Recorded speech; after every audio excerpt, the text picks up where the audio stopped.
நல்லா இருக்கேன். நம்ம கடையை ஒரு வீடியோ எடுக்கலாமா? தாராளமா எடுப்பா. சூப்பர்ண்ணா. என்னண்ணா இருக்கு?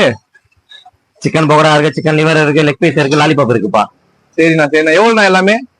சிக்கன் 100 கிராம் 40 ரூபா, லெக் பீஸ் 1 40 ரூபா, லாலிபாப் 2 30 ரூபா, ஈரல் 100 கிராம் 30 ரூபா. சூப்பர்ண்ணா சூப்பர்ண்ணா. சிக்கன் 100 கிராம் 40 ரூபா தானே? ஆமாப்பா ஆமாப்பா. சூப்பர்ண்ணா.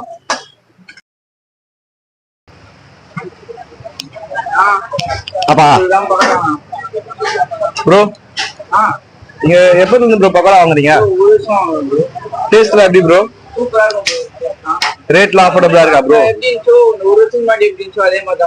Super bro super bro. ரேட்ல அஃபோர்டபிளா இருக்கா ப்ரோ? ஸ்டார்டிங்ல இருந்தே வா இல்ல இப்போ ஏறிச்சா ப்ரோ? ஸ்டார்டிங்ல இருந்தே இதே ரேட் தானா இல்ல ஏறிச்சா ப்ரோ?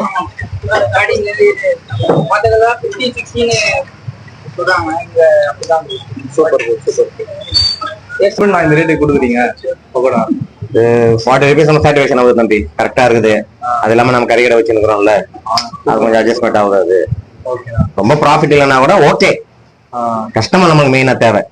கஸ்டமரோட சாட்டிஸ்ஃபேக்ஷன் தேவை. நம்ம கேக்குறேன்னா இப்போ மிச்ச கல்லெல்லாம் வந்து பாத்தீங்கன்னா 100 கிராம் வந்து 70 ரூபாய் 50 ரூபான்னு விற்கிறாங்க. அதுவும் பக்கோடா வந்து பாத்தீங்கன்னா கொஞ்சம் போன்லெஸ் மாதிரி தான் இருக்குது. அதுதான் கேக்குறேன். அதுதான் சொல்றேன். மத்தவங்க விக்கிறது அது ஓகே. ஆனா என் கடையில வந்து நம்மளே வந்து கட் பண்ணி அது எல்லாமே போனெல்லாம் எடுத்து பண்றதுனால இந்த ரேட் ஓகே. எனக்கு ஓகே. மத்தவங்க எப்படி தெரியாது, எனக்கு இந்த ரேட் ஓகே. சூப்பர்ண்ணா. ஆமா சரி ஓகேண்ணா. ஓகே கண்டினியூ பண்ணுங்க. கண்டிப்பா. சூப்பர்ண்ணா. பாசில் தையல் தான் யூஸ் பண்றீங்களாண்ணா? ஆமாப்பா. இப்ப இருந்தே இல்ல எப்ப இருந்து? கடை திறந்ததுல இருந்துப்பா. சூப்பர்ண்ணா சூப்பர்ண்ணா.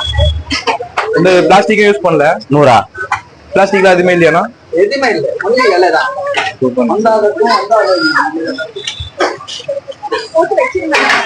போட்டாச்சு.